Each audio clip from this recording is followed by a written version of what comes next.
तो मैंने मुख्यमंत्री से अभी ट्वीट करके कहा, ये मेरा संदेश है उनको कि ये गलतफहमी में मत रखना कि इनको कोई संभालने वाला नहीं, इनका कोई रक्षक नहीं है। अगर ये गलतफहमी है मुख्यमंत्री से निकाल लेना दिमाग से। अगर ये गलतफहमी हो गई हो कि इनका कोई रक्षक नहीं, इनके पीछे खड़े होने वाला कोई नहीं, तो जब तक हम बाबा साहब अम्बेडकर के बेटे जिंदा है तुमसे आर पार की लड़ाई लड़ेंगे, याद रखना नहीं। मैं सरकार को इस मंच के माध्यम से चेतावनी देना चाहता हूं, केंद्र की और भारतीय जनता पार्टी जहां सरकार है कि अपने षड्यंत्र करने बंद कर दो, वरना अंजाम दुरुस्ता बहुत बुरा होगा, इस बात को याद रखना।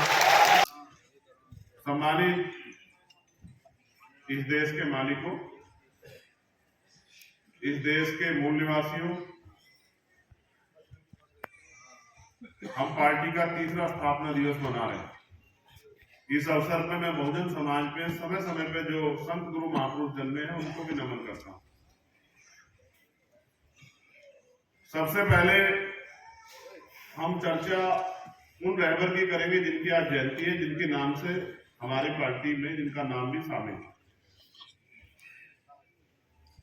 फिर उसके बाद हम अपनी पार्टी पर चर्चा करेंगे, आगे के दिशा निर्देशों पे चर्चा करेंगे, आगे के कार्यों पे चर्चा करेंगे, अधिवेशन पे भी चर्चा करेंगे। आप सब लोगों ने सहयोग भी किया है अपनी मेहनत की कमाई से, जिससे अधिवेशन संभव हो पाया। मैं आपका फिर दोबारा से धन्यवाद करता हूं।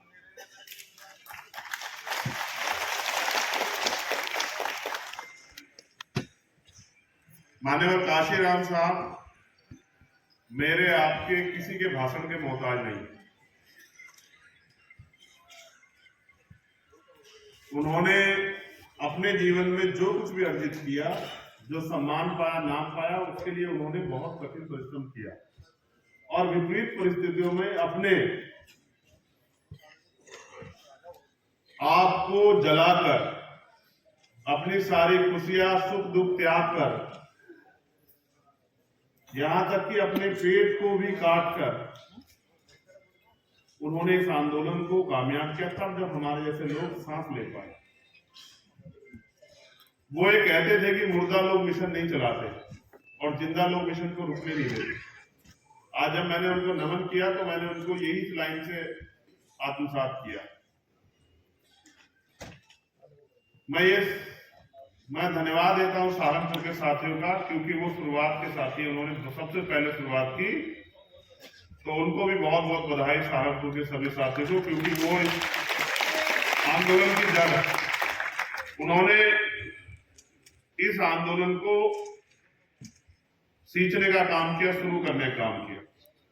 लेकिन आज जब मैं देश के सभी कोनों में जाता हूं तो मैं देखता हूं कि बड़ी ईमानदारी से, हमसे भी ज्यादा मेहनत हमारे कार्यकर्ता जमीन पर कर रहे हैं। हो सकता है हमें कुछ कमी हो, लेकिन हमारे कार्यकर्ताओं की मेहनत में कोई कमी नहीं। जिस संगठन, जिस पार्टी के पास इतने ईमानदार, संकल्पित, अनुशासित, समर्पित कार्यकर्ता हो, उसको कामयाब होने से कोई नहीं रोक सकता। और जो कार्य किसी पवित्र उद्देश्य के लिए लाखों, करोड़ों, अरबों लोगों को सामाजिक न्याय, अवसर, तमाम तरह की परेशानियों से मुक्ति के लिए चला जा रहा हो, वो भी कभी नाकामयाब नहीं हो सकता अगर हम उसको पूरी ईमानदारी से चला रहे हैं। सम्मानित साथियों, जब मुझसे पूछा जाता है कि इतना बल कहां से आता है, तो मैं आपको बताना चाहता हूं कि इतना बल कहां से आता है। यहां हमारे एक भाई बैठे हैं, सुदर्शन यादव जी। ये बल यहां से आता है कि उनकी माता का देहांत हो गया आज, लेकिन वो आदमी यहां इस सभा में अपने अधिवेशन में मौजूद है। कहां है सुदर्शन भाई? जय भीम। पिता का, उनके पिता का देहांत हुआ है, और मैं मंचों से कहता हूं, पिता जो है ना, हीरो होता है, हीरो बेटे का। मेरा गला फोन किया, जरा मुझे पानी देना। सुदर्शन यहाँ है तो मुझे एहसास होता है कि कितना त्याग इस आंदोलन के लिए करना पड़ता है। धन्यवाद, दिल से जय भीम। वो मिशनरी गायक भी। और इसके जैसी परिस्थिति हमारे बहुत सारे परिवारों में पहले से आ चुकी है। समय समय पे एक तरफ हमारा व्यक्तिगत परिवार था और हमारे परिवार में परेशानियां थी, दूसरी तरफ समाज था।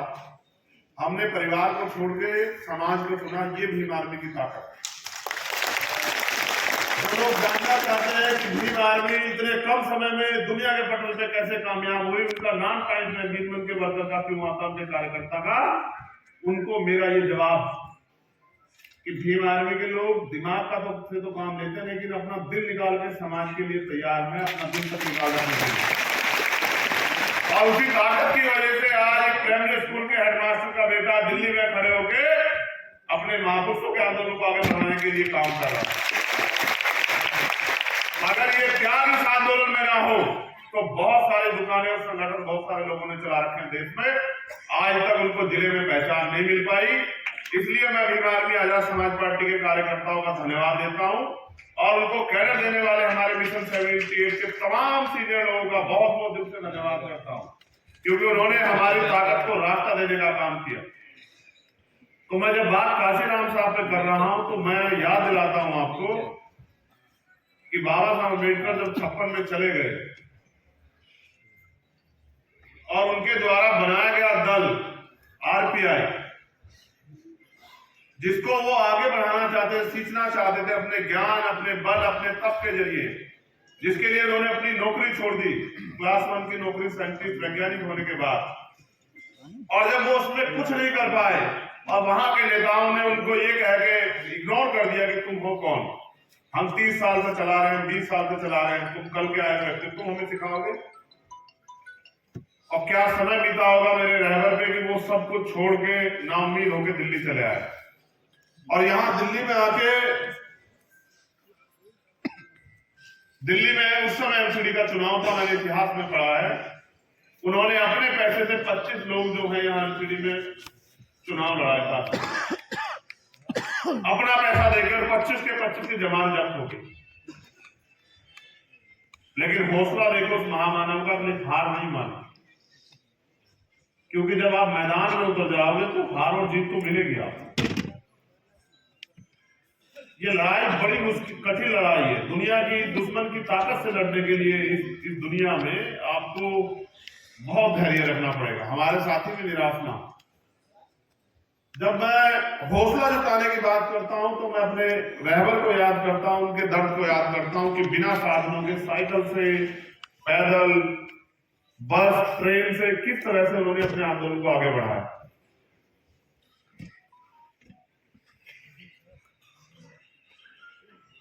तो तब मेरे अंदर एक और बल तैयार हो जाता है कि रुकना नहीं, और तब तक नहीं रुकना है जब तक हम अपने महापुरुषों का सपना पूरा ना करें। आज तो आपने मुझे इतनी ताकत दी है कि आप मुझे हेलीकॉप्टर से आने का मौका भी देते हैं। आज तो आपने मुझे इतनी ताकत दी है कि आप मुझे प्लेन से भी बुलाते हैं। लेकिन सच ये है कि जब साहब ने आंदोलन शुरू किया तब उनके पास ये साधन नहीं है। तो उन्होंने कहा, तमन्ना अगर सच्ची हो तो रास्ते हजार होते हैं, और तमन्ना अगर झूठी हो तो बहाने हजार होते हैं। अगर आपके अंदर सच्ची तमन्ना, मैं गारंटी से कह रहा हूं पहले अधिवेशन में कि दूसरे अधिवेशन से होने के पहले, क्योंकि हमारा दूसरा अधिवेशन 3 साल बाद होगा, दूसरे अधिवेशन के होने से पहले आप इस देश में एक नामचीन पार्टी होंगे और आपके झंडे झंडे आपकी पार्टी की पहचान है।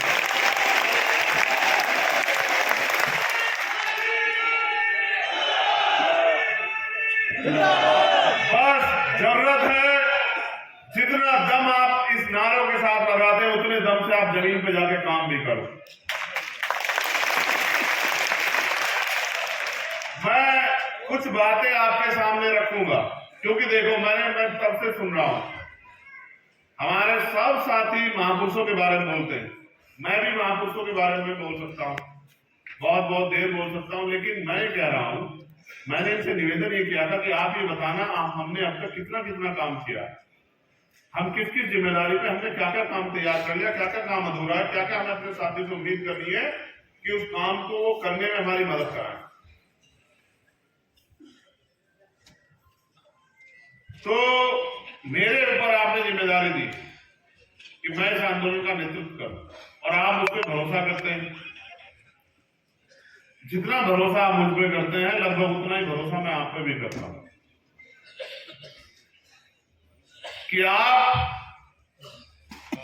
इस आंदोलन में मेरे साथ खड़े रहेंगे और मुझे समय देंगे इस आंदोलन को आगे बढ़ाने का।